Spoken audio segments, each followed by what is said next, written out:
Nimesema kwanza turidhiane, na kwa sababu wamechafua nchi, nilichofanya mwanzo ni kuunda tume ya kuangalia undani wa hili jambo. Nimewapa miezi mitatu waangalie kwa undani, watuletee taarifa.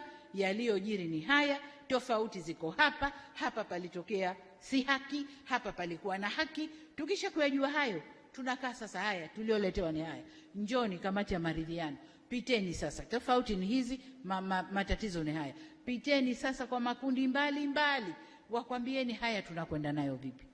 Hiyo sasa ndio tume ya maridhiano. Baada ya hapo tunakaa kuunda katiba yetu. Hakuna aliyekataa. Leo wanasema wameingia njiani, wameharibu nchi, wanadai katiba. Katiba iko wapi? Inaning'inia wapi? Tuipachue tuwape? Katiba ni mchakato, ni process. Tunaanza hili, tunakwenda hili, tunakwenda hili. Sasa katika vile visingizio vya kuepuka na aibu ya kushindwa kwenye uchaguzi, wanaweka visingizio. Visingizio vyote hivi vinaungwa mkono na nje. Hawana hata aibu. Nje huko wanakaa, Tanzania ifanye 1, ifanye 2, ifanye 3, halafu ndiyo itakuwa hivi. Who are you?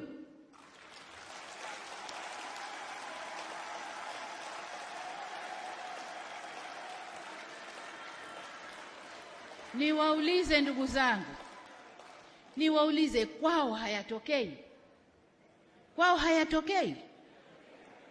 Tumenyanyua sauti sisi kusema ya kwao. Wanadhania bado wao ni masters wetu, ni wakoloni kwetu.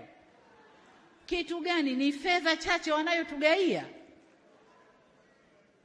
ni fedha chache wanayotugaia, na fedha yenyewe sasa hivi haipo. Tunafanya biashara, wao wapate na sisi tupate, ndipo tunaposimamia.